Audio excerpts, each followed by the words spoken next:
Hello friends, welcome to the success Kendra. Friends, जैसे आप सभी लोग जानते हैं कि हम लोग Bihar SSC second inter level exam के लिए एडुटेरिया का जो नया प्रैक्टिस बुक आया हुआ है उसको हम लोग कवर कर रहे हैं। यहाँ पर आप देख भी सकते हैं एडुटेरिया BSSC द्वितीय इंटर स्तरीय संयुक्त प्रतियोगिता परीक्षा 2023 और इस बुक में टोटल 15 मॉडल प्रैक्टिस सेट्स दिए गए हैं। आज हम लोग सेट नंबर 5 को पूरी डिटेल में एक्सप्लेनेशन के साथ कवर करने वाले हैं। इससे पहले ऑलरेडी मैंने आपको सेट नंबर 1 से लेकर के सेट नंबर 4 तक को पूरी डिटेल में कवर कराया हुआ है। अगर आपने इनको नहीं देखा है तो ज़रूर देख लीजिएगा। इन सभी वीडियोस का लिंक आपको आज के इस सेशन के डिस्क्रिप्शन बॉक्स में मिल जाएगा। फ्रेंड्स, अगर आप चैनल पर पहली बार विजिट कर रहे हैं और बिहार एसएससी इंटर लेवल की बेहतरीन तरीके से तैयारी करना चाहते हैं तो चैनल को सब्सक्राइब कर लीजिए और जो बगल में बेल आइकन है, घंटी का निशान है, उसको ज़रूर दबा लीजिएगा ताकि जब भी Bihar SSC inter level vacancy 2023-24 से संबंधित कोई भी इंपॉर्टेंट वीडियो अपलोड किया जाए तो उसका नोटिफिकेशन सबसे पहले आपके पास पहुंच जाए। तो चलिए फ्रेंड्स, बिना देरी किए हुए सेशन आज का स्टार्ट करते हैं। एक बार सभी लोग प्लीज़ जल्दी से सेशन को लाइक कर दीजिए और जब सेशन समाप्त हो जाएगा तो इसे कम से कम एक ग्रुप में ज़रूर ही शेयर कर दीजिएगा। फ्रेंड्स, आप सभी को नव वर्ष 2024 के हार्दिक शुभकामनाएं। मैं ईश्वर से प्रार्थना करता हूँ कि ईश्वर आपकी सरकारी नौकरी का सपना इस वर्ष पूरा करें। देखिए, जैसे आप जानते हैं कि हम लोग BSSC इंटर लेवल वैकेंसी के लिए एडुटेरिया का जो नया प्रैक्टिस बुक आया हुआ है, यहाँ पर देख लीजिए एडुटेरिया BSSC इंटर स्तरीय प्रैक्टिस सेट्स, उसके सेट नंबर 5 को आज हम लोग डिस्कस करने वाले हैं। इससे पहले मैंने आपको सेट नंबर 1 से 4 तक को पूरी डिटेल में कवर कराया हुआ है। जिन्होंने भी नहीं देखा इन सेट्स को ज़रूर देख लीजिएगा। इनका लिंक आपको आज की सेशन के डिस्क्रिप्शन बॉक्स में मिल जाएगा। चलिए स्टार्ट करते हैं। थोड़ा सा मैं जूम कर देता हूं ताकि प्रश्न जो है आपको स्पष्ट रूप से दिखाई दे। आज के सेशन का पहला प्रश्न पढ़ेंगे। देखिए, पहला प्रश्न है कि संयुक्त राष्ट्र महासभा द्वारा विश्व सतत परिवहन दिवस किस तिथि को मनाने की घोषणा की गई है। बड़ा ही यह इंपॉर्टेंट क्वेश्चन है और फ्रेंड्स, अगर आप आंसर पहले से जानते हैं तो आंसर कमेंट बॉक्स में देकर के बताते चलेंगे। इससे क्या होगा कि आपका बेहतरीन तरीके से रिवीजन होते चलेगा और जो भी मैं एक्सप्लेन करूँगा उसको भी ध्यानपूर्वक सुनना है। एक प्रश्न के साथ साथ आपके 2 से 3 प्रश्न जो है ऐसे कवर होते चलेंगे। अब यहाँ पर ध्यान दीजिएगा फ्रेंड्स, संयुक्त राष्ट्र महासभा ने पर्यावरण के अनुकूल परिवहन को बढ़ावा देने की दिशा में एक निर्णायक कदम उठाते हुए 26 नवंबर को विश्व सतत परिवहन दिवस मनाने की घोषणा किया है। तो यहाँ पर देखिए ऑप्शन बी राइट आंसर हो जाएगा 26 नवंबर। चलिए दूसरा प्रश्न है कि ऑपरेशन उपलब्ध का संबंध किससे है। ऑपरेशन उपलब्ध का संबंध जो है किससे है, तो फ्रेंड्स यह RPF से है। ऑप्शन ए राइट आंसर हो जाएगा। रेलवे टिकट कालाबाजारी करने वालों की गतिविधियों पर अंकुश लगाने के उद्देश्य से रेलवे सुरक्षा बल द्वारा ऑपरेशन उपलब्ध शुरू किया गया है। अच्छा, ऑपरेशन कुछ और मैं आपको बता देता हूं। जैसे ऑपरेशन अजय आपको याद रखना है। ऑपरेशन अजय किससे संबंधित है, तो इजराइल और फिलिस्तीन के बीच जो युद्ध हुआ था उसमें भारतीयों को वापसी के लिए चलाया गया था। ठीक है। ऑपरेशन कावेरी याद रखिएगा। ऑपरेशन कावेरी चलाया गया था सूडान में फंसे भारतीयों को वापसी के लिए। और ऑपरेशन दोस्त आपको भी याद होगा, जो तुर्की और सीरिया में जो भूकंप आया था उससे राहत के लिए भारतीयों को निकालने के लिए। तो ये तीनों आप जरूर ध्यान रखिएगा। चलिए नेक्स्ट क्वेश्चन है कि 53वां दादा साहब फाल्के पुरस्कार 2021 से किस अभिनेता या अभिनेत्री को सम्मानित किया गया है। 53वां जो है ये 2021 वाला है, बहुत लेट से जो है इस बार दिया गया है। अच्छा, 52वां किसको दिया गया था, 52वां भी याद रखेंगे। 52वां 2020 वाला जो है आशा पारेख को दिया गया था।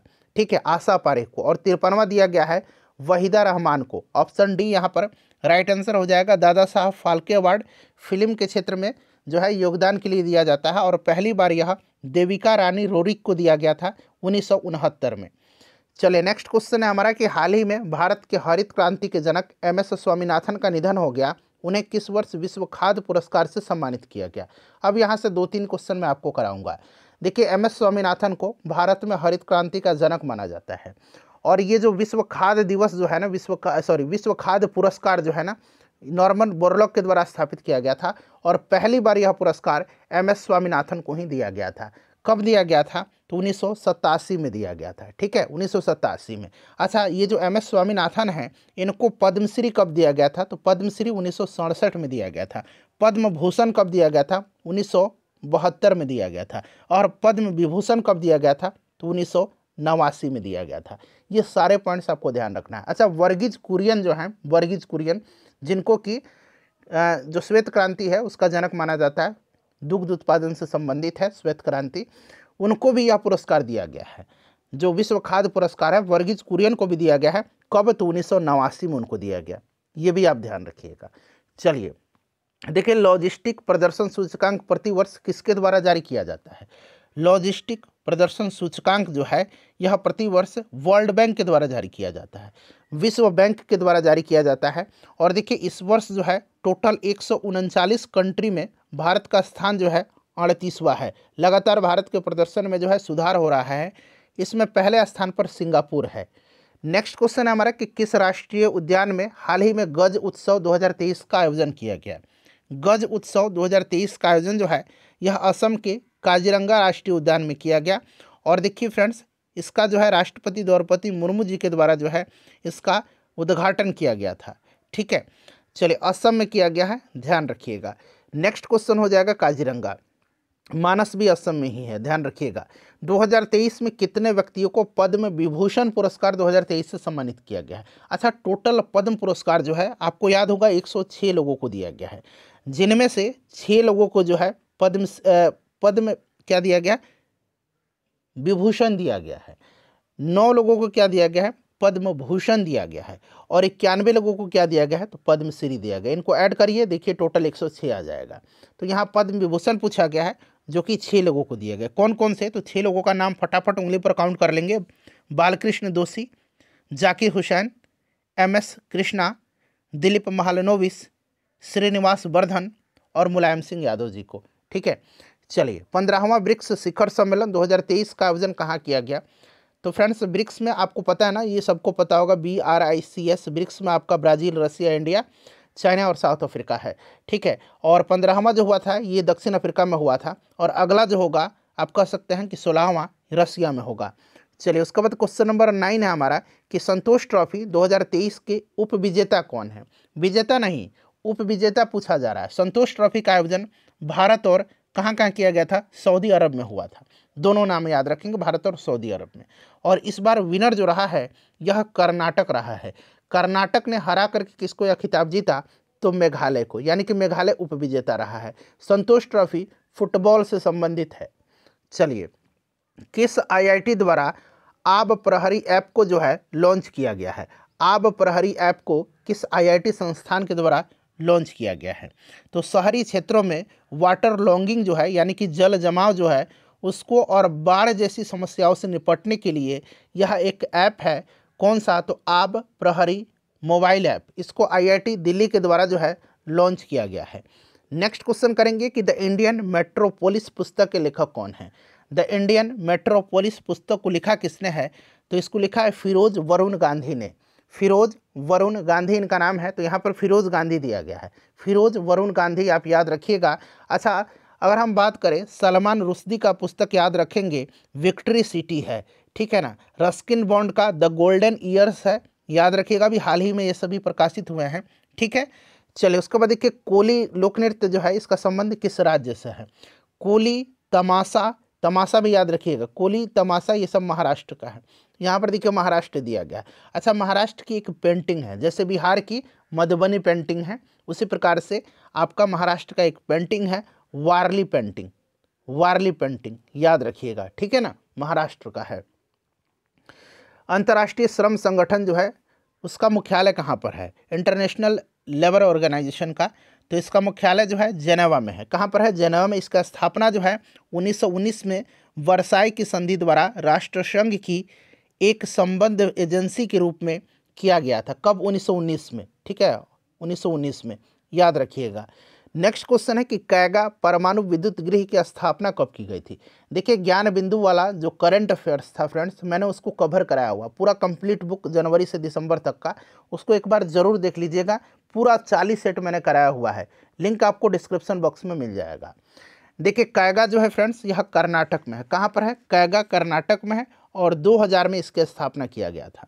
ठीक है, कैगा कर्नाटक। और नरौरा एक है, नरौरा कहाँ पर है? उत्तर प्रदेश में है। काकरापारा कहाँ पर है? गुजरात में है।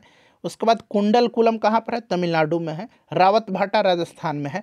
तारापुर कहाँ पर है? महाराष्ट्र में है। चलिए नेक्स्ट क्वेश्चन है कि चेकमेट, उसके बाद विसौ और गैम्बिट बड़ा ही सिंपल है। चेकमेट, आप चेकमेट से ही समझिएगा कि यह शतरंज से संबंधित शब्दावली है। ठीक है, शतरंज राइट आंसर हो जाएगा। चलिए देखिए, भारत में निम्न में से कौन राजकोषीय नीति निर्धारित करता है? एक राजकोषीय नीति है और एक मौद्रिक नीति है, दोनों याद रख लीजिएगा। ठीक है ना। मौद्रिक नीति जो है, मौद्रिक नीति यह निर्धारित कौन करता है? तो यह आरबीआई करता है, रिजर्व बैंक ऑफ इंडिया। और राजकोषीय नीति सरकार के द्वारा निर्धारित किया जाता है, तो सरकार का जो वित्त मंत्रालय है वही करता है। वित्त मंत्रालय, कहीं ऑप्शन में सरकार लिख दिया जाए तो भी सरकार टिक कर दीजिएगा। देखिए, बजट एक लेख पत्र है। बजट जो है यह एक लेख पत्र होता है सरकार की राजकोषीय नीति का। ठीक है ना। बजट प्रत्येक वित्तीय वर्ष में जो है सरकार की प्राप्तियों और व्यय जो होता है उसका वितरण होता है। तो यहाँ पर option number C right answer हो जाएगा। अगला प्रश्न है क्वेश्चन नंबर 18। देखिए, क्वेश्चन नंबर 18 कह रहा है मिलान करना है। चलिए मिला लेते हैं सूची 1 और सूची 2 को, और यहाँ से आंसर आपको बताना है। चलिए, क्वेश्चन कह रहा है कि मिलाइए और नीचे दिए गए कूट की सहायता से सही उत्तर का चयन करना है। तो ओपन जनरल लाइसेंस ये आपका हो जाएगा क्या? विदेश व्यापार। ट्राइसम क्या है? तो यहाँ पर हो जाएगा आपका रोजगार। ठीक है। थोक मूल्य सूचकांक यह आपका हो जाएगा मुद्रास्फीति। और नकदी रिजर्व अनुपात जो है यह आपका ऋण नियंत्रण से संबंधित हो जाएगा। तो राइट आंसर इसका 2, 1, 4 और 3 हो जाएगा, जो कि ऑप्शन नंबर ए में दिया गया है। यहाँ पर आप देख सकते हैं। चलो उसके बाद नेक्स्ट क्वेश्चन कि भारत में पहली पंचवर्षीय योजना का आधार क्या था? इसका आंसर आप मुझे कमेंट करके बताइएगा। पहली की भी बताइएगा और दूसरी भी पंचवर्षीय योजना है, दोनों किस मॉडल पर आधारित थी वही पूछा गया है। पहली और दूसरी दोनों आप कमेंट करके बताइएगा। पहली पंचवर्षीय योजना 1951 से 56 तक रही थी और दूसरी 56 से 61 तक रही थी। ठीक है, दोनों किस योजना पर आधारित है उसका बताइए कमेंट करके। चलिए, निम्नलिखित घटनाओं पर ध्यान दें और इन्हें काल अनुक्रम के अनुसार व्यवस्थित करें। गरीबी हटाओ। गरीबी हटाओ जो है यहाँ पर आपका हो जाएगा कब? तो इंदिरा गांधी जी के द्वारा गरीबी हटाओ का नारा दिया गया था 1971 में। ठीक है, 5वीं पंचवर्षीय योजना के जो है अगर बात करें, जिसे 5वीं पंचवर्षीय योजना का मुख्य लक्ष्य के रूप में भी शामिल किया गया था, तो 1971 हो जाएगा ये। यहाँ पर देखिए, राष्ट्रीयकरण बैंकों का किया गया था 1969 में। ठीक है, 1969 में लिख भी देता हूँ। और हरित क्रांति 1966-67 आपको याद भी होगा। तो 3, 2, 1, 4 राइट आंसर हो जाएगा। ठीक है, 1966-67।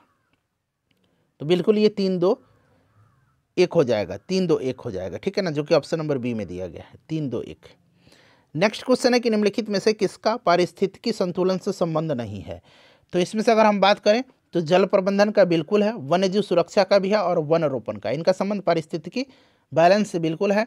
संतुलन से औद्योगिक प्रबंधन इसमें से राइट आंसर हो जाएगा। उसके बाद देखिएगा कि अगर उनमें विद्रोहियों में एक भी योग्य नेता निकला होता तो हम सदा के लिए हार जाते हैं। यह स्टेटमेंट जो है 1857 के विद्रोह के संबंध में किसका है? बताइए। उनमें यानी कि जो क्रांतिकारी थे उनमें से एक भी योग्य नेता निकला होता तो हम सदा के लिए हार जाते। 1857 के विद्रोह के संबंध में उपरोक्त टिप्पणी जो है किसने किया था? तो फ्रेंड्स, यह टिप्पणी जो है जॉन लॉरेंस का है, जॉन लॉरेंस का। ठीक है, ध्यान रखिएगा। ऑप्शन नंबर यहाँ पर बी राइट आंसर हो जाएगा। देखिए, भारत में न्यायिक सेवा का जनक किससे कहा जाता है? भारत में न्यायिक सेवा का जनक जो है ये वारेन हेस्टिंग्स को माना जाता है। उसने प्रत्येक जिले में एक दीवानी और फौजदारी न्यायालय की स्थापना किया था और रेगुलेटिंग एक्ट 1773 के तहत इसने 1774 में कोलकाता में सर्वोच्च न्यायालय की स्थापना करवाई थी। ठीक है, साथ ही साथ वारेन हेस्टिंग ने एक हिंदू कोड भी संकलित करवाया था, तो इसीलिए वारेन हेस्टिंग्स राइट आंसर हो जाएगा। देखिए, निम्नलिखित में से किसने पटना सिटी में पीर अली के नेतृत्व में विद्रोह को दबाया था? पटना में जो विद्रोह हुआ था 1857 की क्रांति का, यह पीर अली खां के नेतृत्व में हुआ था। पीर अली खां के नेतृत्व में हुआ था। इस चीज़ को आप नोट डाउन कर लीजिएगा। ठीक है, और इसको दबाया था किसने? तो इसको दबाया था कमिश्नर टेलर ने। पटना का यह कमिश्नर था, इसी ने दबा दिया था। चलिए, नेक्स्ट क्वेश्चन है हमारा कि भारतीय राष्ट्रीय कांग्रेस का 37वां अधिवेशन जो गया में हुआ था, बिहार में हुआ था गया में, और एक 1912 में बांकीपुर पटना में हुआ था। बांकीपुर पटना में आपको याद भी होगा, इसकी अध्यक्षता आर.एन. माधोलकर ने किया था। गया में हुआ था, ये गया वाला अधिवेशन की बात पूछ रहा है। इस अधिवेशन की अध्यक्षता किसने किया था? तो सी.आर. दास ने किया था, चित्तरंजन दास। इनको देश बंधु के नाम से जाना जाता है, देश बंधु चित्तरंजन दास। और एक दीन बंधु के नाम से भी जाना जाता है, दीन बंधु के नाम से जाना जाता है C.F. एंड्रूज को। C.F. एंड्रूज को, किसको? C.F. एंड्रूज को जाना जाता है, एंड्रूज को, ठीक है ना, दीनबंधु के नाम से। और देशबंधु चित्तरंजन दास को कहा जाता है। निम्नलिखित घटनाओं को कालानुक्रम व्यवस्थित करना है और यहाँ से आंसर चुन करके बताना है। यहाँ पर आप देख सकते हैं। चलिए अब आपको पूरा दिख रहा है। मोपला विद्रोह 1921 में हुआ था, सिंपल सा। जलियांवाला बाग हत्याकांड 13 अप्रैल 1919 को हुआ था। चौरा चौरी की घटना जो है ये कब हुई थी? तो 1922 फरवरी में हुई थी। और प्रथम विश्व युद्ध की समाप्ति 1919 में हुई थी। तो ये क्रम है, आप सजाइएगा। देखिए अब यहाँ पर आपका 1 मिनट, प्रथम विश्व युद्ध की समाप्ति 1918 होगा ना, 1914 से 18 हुआ था। तो ये बिल्कुल अब आप सजा लेंगे, ठीक है। चौथा हो जाएगा, चौथा के बाद दूसरा हो जाएगा, फिर दूसरा के बाद देखिए पहला हो जाएगा, क्योंकि ये मोपला विद्रोह 1921 में हुआ था और चौरा चौरी घाट 1922 में हुआ था, ठीक है। सजाइएगा। आंसर मैं बताता हूँ, ऑप्शन सी में दिया गया है। चलिए उसके बाद नेक्स्ट क्वेश्चन है कि बिहार की किस जिले में असहयोग आंदोलन के दौरान झंडा कांड हुआ था?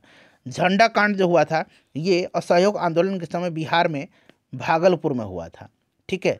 फरवरी 1922 में भागलपुर में झंडा कांड हुआ था और इसमें भागलपुर में औद्योगिक प्रदर्शनी के दौरान यहाँ के ठेकेदारों ने राष्ट्रीय झंडा का प्रयोग किया, जिस पर ब्रिटिश अधिकारियों ने आपत्ति जताई थी, ठीक है। चलिए उसके बाद तो ये आपका भागलपुर हो जाएगा। अकबर द्वारा किए गए कार्यों का ये सही क्रम आपको बताना है। अब दिख रहा होगा आपको अकबर का ये, चलिए बताइएगा। तो आपको पता है, मैं पहले आंसर बताता हूँ। देखिए सी नंबर आंसर जो होगा ये सही होगा। क्यों? क्योंकि दास प्रथा इसकी समाप्ति किया था अकबर ने 1562 में। क्रम से मैं लिखते चलता हूँ। उसके बाद बात करते हैं तीर्थ यात्रा कर की समाप्ति। तो तीर्थ यात्रा कर की समाप्ति इसने 1563 में किया था, ठीक है। जजिया कर की समाप्ति इसने 1564 में किया था। और दहसाला प्रणाली, जिसको टोडरमल व्यवस्था भी कहा जाता है, 1580 में यह लागू किया गया था। क्रम याद रखिएगा। चलिए उसके बाद अगला प्रश्न हमारा है कि दारा सिकोह किस सूफी मत से प्रभावित था? दारा सिकोह जो था यह किस सूफी मत से प्रभावित था? दारा सिकोह कौन था? तो यह शाहजहां का सबसे योग्य पुत्र था, दारा सिकोह, ठीक है। और इसने जो है उपनिषदों का अनुवाद जो है सिर ए अकबर के नाम से करवाया था। ये आप जरूर याद रखिएगा, सिर ए अकबर के नाम से इसने उपनिषदों का फारसी में अनुवाद करवाया था। और यह कादरी संप्रदाय जो था उसी से संबंधित था। देखिए निम्नलिखित में से कौन सा हड़प्पा कालीन नगर 3 भागों में विभाजित था?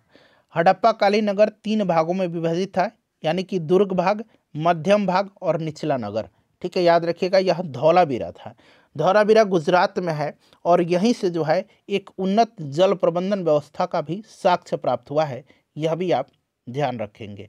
चलिए उसके बाद नेक्स्ट क्वेश्चन है हमारा है कि किस बौद्ध संगति में अनुशासन को लेकर के मतभेद के कारण बौद्ध संघ स्थाविर और महासंघिक में विभाजित हो गया था? तो यह कौन सी बौद्ध संगति थी? तो फ्रेंड्स यह दूसरी बौद्ध संगति थी, जो कि कालाशोक के समय में वैशाली में आयोजित की गई थी, सबा कामी की अध्यक्षता में। तो ये सब आपको याद रखना है। इसी में जो है बौद्ध भिक्षुओं में अनुशासन को लेकर के मतभेद के कारण स्थाविर और महासंघिक में बौद्ध संघ का विभाजन हो गया था। चलिए अगला प्रश्न करेंगे, क्वेश्चन नंबर 32 है।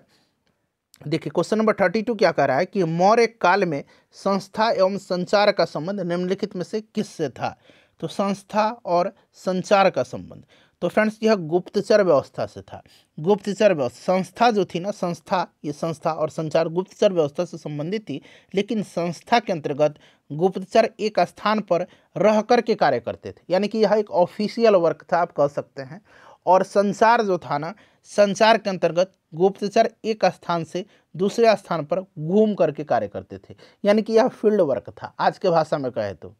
चलिए नेक्स्ट क्वेश्चन हमारा है कि मेगास्थनीज द्वारा भारतीय समाज को 7 वर्गों में बांटा गया है, विभाजित किया गया है। एक प्रश्न तो ये बनता है कि मेगास्थनीज द्वारा भारतीय समाज को कितने वर्गों में विभाजित किया गया है? तो 7 वर्गों में। निम्न में से कौन 7 वर्गों में सम्मिलित नहीं है? नहीं पूछा गया है। 7 वर्ग कौन कौन से? मेगास्थनीज की पुस्तक इंडिका आपको याद होगा, ठीक है ना। और देखिए इंडिका में ही इसने भारतीय समाज को 7 वर्गों में बांटा है। पहला दार्शनिक, दूसरा कृषक यानी कि किसान, तीसरा पशुपालक या अहिर कहिए, ठीक है ना, पशुपालक ही याद रखिएगा। चौथा कारीगर या शिल्पी, पांचवा सैनिक, छठा एक मिनट, दार्शनिक, किसान, पशुपालक, कारीगर, शिल्पी, सैनिक, निरीक्षक और सफासद, ठीक है ना, याद रखिएगा। चलिए, तो यहाँ पर आपका हो जाएगा क्षत्रिय नहीं है इसमें। उसके बाद देखिए निम्नलिखित में से कौन सा द्वीप भारत और श्रीलंका के मध्य स्थित है। भारत और श्रीलंका के मध्य जो स्थित है यह रामेश्वरम द्वीप है। रामेश्वरम द्वीप भारत के तमिलनाडु राज्य में स्थित है, इसे भी आप ध्यान रखिएगा, रामेश्वरम हो जाएगा। चलिए, उसके बाद देखिए भारत का कौन सा पतन लौह अयस्क निर्यात करने वाला सर्वप्रमुख पतन है। तो लौह अयस्क का निर्यात करने वाला जो पतन है यह मार्मा गोवा है। मार्मा गोवा याद रखिएगा, ठीक है ना। यह पतन गोवा राज्य में स्थित है, ठीक है, और यह जुआरी नदी के मुहाने पर है। जुआरी नदी के मुहाने पर है, जुआरी नदी। पारादीप उड़ीसा में है, ध्यान रखिएगा, ठीक है। हिंद महासागर में सबसे बड़ा द्वीप कौन सा है। हिंद महासागर की बात करो, वैसे सबसे बड़ा द्वीप जो है ये ग्रीनलैंड है, उसके बाद न्यू गिनी है, और तीसरे नंबर पर बोर्नियो आता है। चौथे नंबर पर मेडागास्कर है, जो कि हिंद महासागर का सबसे बड़ा द्वीप है, और यह विश्व में चौथे स्थान है इसका। गंगा का डेल्टा निम्न में से किस प्रकार के डेल्टा का उदाहरण है। तो गंगा का डेल्टा जो है यह काफ़ी उपजाऊ है, और यह चापाकार डेल्टा का उदाहरण है। चापाकार डेल्टा का उदाहरण है। इसे ग्रीन डेल्टा के नाम से भी जाना जाता है, ध्यान रखिएगा, इंपॉर्टेंट है। उसके बाद देखिए आल्प्स पर्वत के उत्तरी ढलान के सहारे, किस पर्वत, तो आल्प्स पर्वत के उत्तरी ढाल के सहारे स्विट्जरलैंड में बहने वाली स्थानीय पवन से क्या है।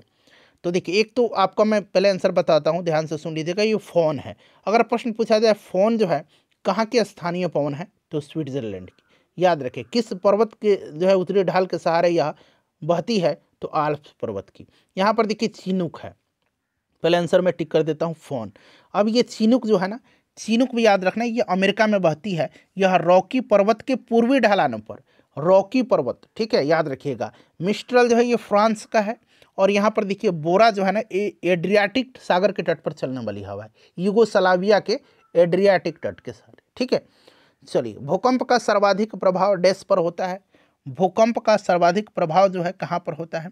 भूकंप का उद्गम केंद्र पृथ्वी के अंदर वह बिंदु है जहाँ विक्षेप शुरू होता है, और अधिकेंद्र पर पृथ्वी की सतह पर उद्गम केंद्र के ठीक ऊपर का बिंदु है अधिकेंद्र, ठीक है। विश्व का सबसे बड़ा भूकंप बेल्ट परिधि जो है प्रशांत भूकंपीय बेल्ट है, याद रखिएगा, और अधिकेंद्र इसका राइट आंसर होगा, ठीक है। देखिए निहारिका क्या है। निहारिका जो है ये क्या है, निहारिका बताएंगे, राइट आंसर इसका क्या होगा। निहारिका एक तप्त गैस का बादल है, इसमें धूल, हाइड्रोजन गैस, हीलियम गैस और अन्य आयन की जो वृत्त है, प्लाज्मा वृत्त जैसी मतलब प्लाज्मा गैस उपस्थित होता है, ठीक है ना। तो यहाँ पर आपका राइट आंसर ए हो जाएगा, क्लियर। चलिए, और यहाँ पर देखिए सुपरनोवा जो है, सुपरनोवा से जो पदार्थ निकलता है उसे निहारिका का जन्म होता है, सुपरनोवा से। और ये जो आपको तारे के मुकाबले में निहारिकाओं का उम्र जो होता है कम होता है।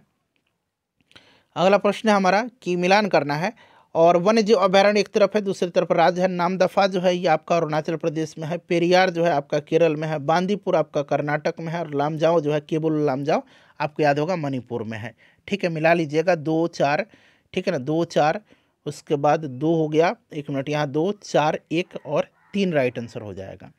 ऑप्शन नंबर ए में दिया गया, देख सकते हैं। चलिए, निम्नलिखित में से कौन सी महत्वपूर्ण विशेषता संघीय सरकार की है। संघीय सरकार की विशेषता की बात करते हैं तो इसमें से आपका संविधान की सर्वोच्चता, 2 या अधिक स्तरों वाली सरकार और स्वतंत्र न्यायपालिका है, ठीक है। आपातकालीन प्रावधान नहीं होगा, तो इसीलिए यहाँ पर ऑप्शन 1 2 और 3 राइट आंसर हो जाएगा, जो कि ऑप्शन नंबर यहाँ पर सी में देख सकते हैं दिया गया है। देखिए, प्राण एवं दैहिक स्वतंत्रता का अधिकार का वर्णन संविधान के किस अनुच्छेद में है, बताइए। तो देखिए, प्राण एवं दैहिक स्वतंत्रता जो है यह आर्टिकल 21 में है, ठीक है। प्राण एवं दैहिक स्वतंत्रता का संरक्षण का अधिकार अनुच्छेद 21 में है, क्लियर। अच्छा, अनुच्छेद 20 में क्या है, तो आपको याद होगा अपराधों के लिए दोष सिद्धि के संबंध में संरक्षण है। अनुच्छेद 22 में क्या है, तो कुछ दशाओं में गिरफ्तारी और निरोध से संरक्षण से संबंधित है, और 23 जो है मानव दुर्व्यापार और बलात् श्रम के निषेध से है, और अनुच्छेद 24 भी आपको याद होगा 14 वर्ष से कम उम्र के बच्चों को जो है किसी भी जोखिम भरे कार्यों पर नहीं लगाया जा सकता है। देखिए, किसी राज्य के लोक सेवा आयोग के कार्यों को निम्नलिखित में से किस एक के अनुमोदन से संघ लोक सेवा आयोग को सौंपा जा सकता है, तो इसका राइट आंसर क्या होगा, भारत के राष्ट्रपति, भारत के राष्ट्रपति, याद रखिएगा, ठीक है ना। ऑप्शन नंबर यहाँ पर डी राइट आंसर हो जाएगा। नेक्स्ट क्वेश्चन हमारा कि निम्नलिखित में नीति निर्देशक तत्वों के बारे में क्या असत्य दिया गया, यानी कि गलत दिया गया है। तो यहाँ पर देखेंगे संविधान के भाग 4 में है, बिल्कुल सही दिया गया है। 36 से 51 तक के अनुच्छेद में आयरलैंड के संविधान से इसकी प्रेरणा ली गई है और आयरलैंड स्पेन से लिया है, इस चीज़ को याद रखिएगा। यह न्यायालय में परिवर्तनीय नहीं है, बिल्कुल सही दिया गया है। ऑप्शन डी गलत दिया गया, इसका मूल उद्देश्य राजनीतिक लोकतंत्र की स्थापना करना है, ये गलत है। कल्याणकारी राज्य की स्थापना करना है इसका मुख्य उद्देश्य है, और इसका मतलब सामाजिक और आर्थिक लोकतंत्र स्थापित करना है।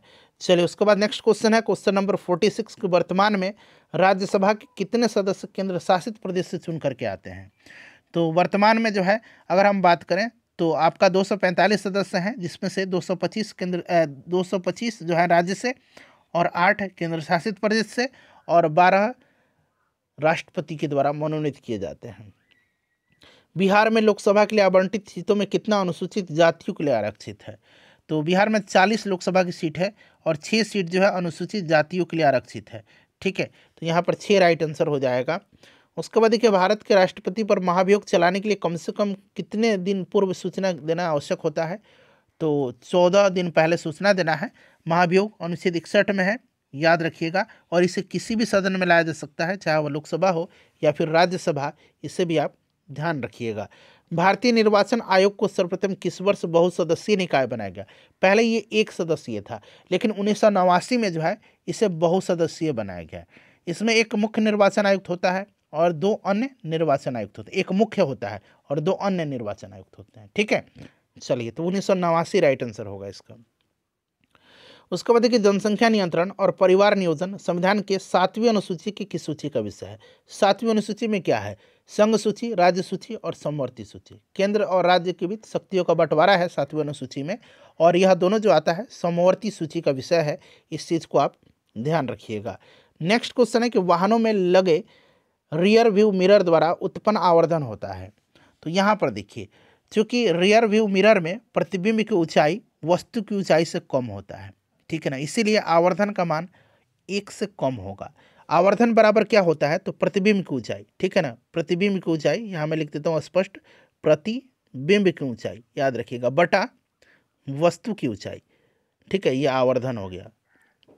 तो इसमें अगर हम बात करें तो रियर जो व्यू मिरर है, इसमें प्रतिबिंब की ऊंचाई वस्तु की ऊंचाई से कम होती है। प्रतिबिंब की ऊंचाई जो है कम होगी वस्तु की ऊंचाई से, तो निश्चित है 1 से कम होगा, इसलिए 1 से कम राइट आंसर इसका हो जाएगा। और वाहनों में उत्तल दर्पण का उपयोग रियर व्यू मिरर के रूप में किया जाता है, इसको भी आप नोट डाउन करिएगा।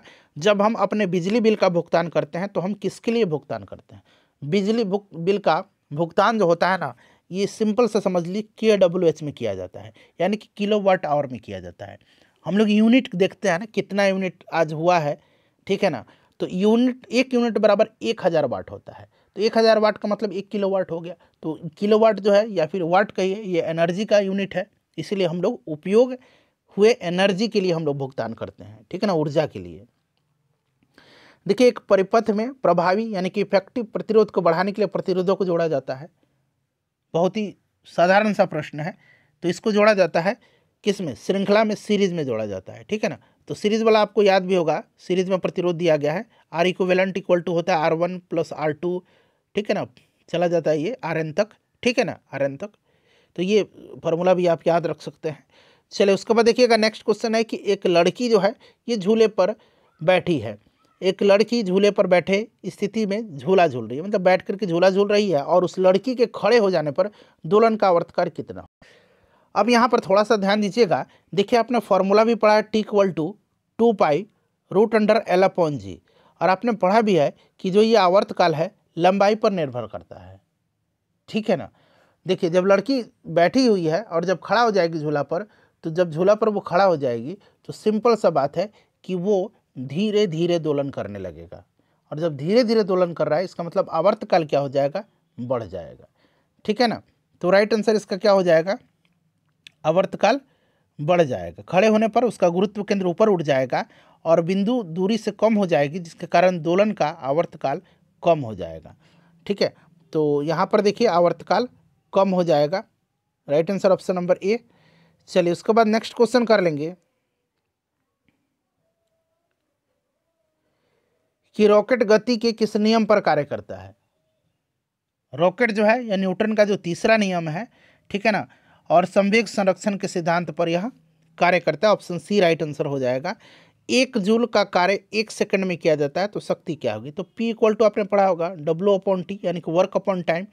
वर्क का यूनिट क्या है? जूल है, ठीक है, और टाइम का सेकंड है। तो यहाँ पर देखिए 1 जूल 1 सेकंड यानी कि 1 वाट होगा, 1 पावर होगा, तो यहाँ पर 1 वाट राइट आंसर हो जाएगा, ठीक है। और 1 वाट को 1 जूल/सेकंड के रूप में परिभाषित किया जाता है, ये चीज़ आप जानते हैं। 1 हर्ट्ज होता है, तो 1 हर्ट्ज बराबर 60 वाइब्रेशन पर मिनट होता है, यानी कि यहाँ पर प्रति मिनट 60 कंपन। 1 हर्ट्ज यानी कि 1 हर्ट्ज इक्वल टू 60 नॉट 16 60 यानी कि 60 वाइब्रेशन पर मिनट। निम्नलिखित में से कौन सा एक एंटीबायोटिक नहीं है? तो इसमें से देखिए एरिथ्रोमाइसिन, स्ट्रेप्टोमाइसिन और पेनिसिलिन सारे जो है एंटीबायोटिक हैं। तो कौन सा नहीं है? तो सारे एंटीबायोटिक हैं, तो इनमें से कोई नहीं राइट आंसर होगा। मायोग्लोबिन में कौन सी धातु होती है? मायोग्लोबिन एक हीम प्रोटीन होता है जो ऑक्सीजन के लिए इंट्रा सेलुलर यानी कि भंडारण स्थल के रूप में कार्य करता है। तो इसमें लोहा पाया जाता है, आयरन पाया जाता है, तो लोहा राइट आंसर हो जाएगा। कौन सा सही सुमेलित है इसमें से? सही सुमेलित इसमें से अगर बात करें, उत्पादक हिरन गलत दिया गया, उत्पादक तो पेड़ पौधे होता है, पादप है। प्राथमिक उपभोक्ता ये भी गलत दिया गया है। गौण उपभोक्ता घास ये भी गलत दिया गया। अपघटक बैक्टीरिया ये सही दिया गया है। मनुष्य में देखिए अल्फा टॉक्सिन खाद्य विषाक्तन द्वारा सामान्यतः कौन सा अंग प्रभावित होता है? तो अल्फा टॉक्सिन जो होता है ना, यह कुछ कवक और एस्परजिलस तथा पेनिसिलियम इनके कारण उत्पन्न भोजन विषाक्तता है एक प्रकार का, ठीक है, खाद्य विषाक्तता जो कि लीवर को प्रभावित करता है, यकृत को प्रभावित करता है। शुष्क स्थानों यानी कि मरुस्थल, बर्फीले में उगने वाले पौधे को क्या कहा जाता है? तो फ्रेंड्स इसको कहा जाता है जीरोफाइट, ठीक है। हेलोफाइट उगते हैं कहाँ पर? तो ये नमक युक्त मिट्टी में। हाइड्रोफाइट ये जलीय क्षेत्र में। और सैकुलेंट अपने यहाँ पर पढ़ा होगा, सैकुलेंट यहाँ पर मैं लिख देता हूँ। ये दरअसल मांसल जो होता है ना, अच्छा ये एलोवेरा आपने देखा होगा, एलोवेरा कितना मांसल होता है, तो ये पौधे का मोटा भाग होता है जिसमें पानी जमा होता है, और इस तरह के पौधे जो है तो मेनली शुष्क और मरुस्थलीय क्षेत्र में उगते हैं। चलो उसके बाद देखिएगा कि टाइफाइड तथा कोलरा उदाहरण है। तो टाइफाइड और कोलरा जो होता है ये जल जनित रोग हैं। तो यहाँ पर देखिए जल जनित रोग, और ये जीवाणु से होते हैं। साल्मोनेला टाइफी जो होता है यह आपके कारण टाइफाइड होता है, इसके कारण, ठीक है ना, साल्मोनेला टाइफी के कारण। और विब्रियो कॉलरी है, यहाँ मैं लिखता हूँ विब्रियो कॉलरी, विब्रियो कॉलरी, इसके कारण जो होता है कालरा होता है, ठीक है। चलिए नेक्स्ट क्वेश्चन है, जल जनित रोग है ये जल जनित रोगों का। मानव आंखें किस तरंगदैर्घ्य के प्रकाश में सबसे सहूलियत अनुभव करता है? तो यह 5500 एंगस्ट्रम जो है। मानव आंखें पीला हरित रंग के प्रकाश को सबसे, जो पीला और हरा रंग का प्रकाश है, पीला हरित रंग प्रकाश, यह सबसे आराम देता है, और इस रंग का प्रकाश का तरंगदैर्घ्य 5500 एंगस्ट्रम जो है होता है। चलिए सौर ऊर्जा एटीपी में कहाँ पर बदलती है? तो यह हरित लौक में बदलती है, आपको भी पता है, क्लोरोप्लास्ट, हरित लौक, दोनों याद रखिएगा। चलो उसके बाद नेक्स्ट क्वेश्चन करेंगे, निम्नलिखित में से किस हार्मोन में आयोडीन मिली होती है? तो हार्मोन में आयोडीन मिली होती है तो ये थायराइड हार्मोन है, ठीक है ना, तो मतलब थायरॉक्सिन हो जाएगा, हार्मोन पूछा गया है तो थायरॉक्सिन राइट आंसर हो जाएगा, ठीक है, याद रखिएगा। और इसी की कमी से घेंगा रोग होता है। चलिए उसके बाद नेक्स्ट क्वेश्चन कर लेंगे कि पौधे में पानी पहुँचाया जाता है, तो पानी जाइलम के द्वारा और भोज्य पदार्थ फ्लोएम के द्वारा, आपको भी पता है। निम्न में से सबसे मीठी चीनी कौन सी है? सबसे मीठी चीनी इसमें से फ्रुक्टोज होगा। फ्रुक्टोज जो है सबसे मीठी चीनी होती है। उसके बाद देखिए मिलान करना है, यहाँ पर मिलान करेंगे, विशिष्टता दिया गया है और कण दिया गया है। तो शून्य द्रव्यमान की बात करते हैं तो यह न्यूट्रिनो हो जाएगा, ठीक है, न्यूट्रिनो ये द्रव्यमान और आवेश रहित एक मूल कण होता है। आंशिक आवेश की बात करते हैं तो ये क्वार्क हो जाएगा। आंशिक प्रचक्रण की बात करते हैं तो ये पॉजिट्रॉन हो जाएगा। और पूर्णांक चक्रण की बात करते हैं तो यह फेनॉन हो जाएगा, ठीक है, फोनॉन हो जाएगा। इस प्रकार से आप मिला लीजिएगा। इसका राइट आंसर 2 3 1 4, जो कि आप देख सकते हैं ऑप्शन 1 में ही दिख रहा है, 2 3 1 4, ठीक है, ऑप्शन 1 राइट आंसर होगा। निर्वात में ध्वनि की गति कितनी होती है? तो निर्वात में तो ध्वनि गमन कर ही नहीं सकती है, आपको पता है, क्योंकि ध्वनि के गमन के लिए माध्यम की आवश्यकता होती है, इसीलिए शून्य होती है। तो इनमें से कोई नहीं यहाँ पर राइट आंसर हो जाएगा। निम्नलिखित में से कौन सा एक मूल तत्व है? तो इसमें से मूल तत्व की बात करें तो हीरा है। हीरा रासायनिक रूप से कार्बन का शुद्धतम रूप होता है, इसलिए यह एक मूल तत्व है। ठीक है, तो हीरा राइट आंसर हो जाएगा। चलिए 72 नंबर क्वेश्चन देख लीजिएगा कि निम्नलिखित में से कौन सा इसमें से विस्फोटक नहीं है। विस्फोटक की बात करते हैं तो यहाँ पर TNT है, ट्राइनाइट्रोटोलिन, ट्राइनाइट्रोग्लिसरीन भी विस्फोटक है, साइक्लो ट्राइमेथिलीन, ट्राइनोमाउटिन ये भी है। ठीक है ना। नाइट्रोक्लोरोफॉर्म नहीं है। इसका उपयोग जो होता है, इसका उपयोग सूक्ष्मजीवरोधी, कीटनाशी इन सब के रूप में किया जाता है, इसलिए विस्फोटक नहीं है। उसके बाद देखिए फायर अलार्म में निम्नलिखित में से किसका उपयोग किया जाता है। फायर अलार्म में फोटो सेल का उपयोग किया जाता है। इसको फोटो इलेक्ट्रिक सेल भी कहा जाता है और यह प्रकाश ऊर्जा को विद्युत ऊर्जा में परिवर्तित करता है। ठीक है ना। 1 मिनट, कहाँ पर दिया गया है, फोटो सेल, ऑप्शन सी में दिया गया है। ठीक है। चलिए अगला प्रश्न है कि पुलिस द्वारा नशे में गाड़ी चलाने वाले की सांस की जांच के लिए फिल्टर पेपर पर क्या होता है। तो इस पर पोटेशियम डाइक्रोमेट सल्फ्यूरिक एसिड होता है। पोटेशियम डाइक्रोमेट सल्फ्यूरिक एसिड, तो यहाँ पर देखिए पोटेशियम डाइक्रोमेट सल्फ्यूरिक अम्ल दिया गया है। देखिए बादल और वायुमंडल का तैरना किस कारण होता है। तो बादल और वायुमंडल आकाश में सैनता के कारण तैरते हैं, तो यहाँ पर सैनता राइट आंसर होगा। इन 75 प्रश्नों में से अपना स्कोर बता दीजिए। वीडियो को लाइक कर दीजिए, शेयर कर दीजिएगा।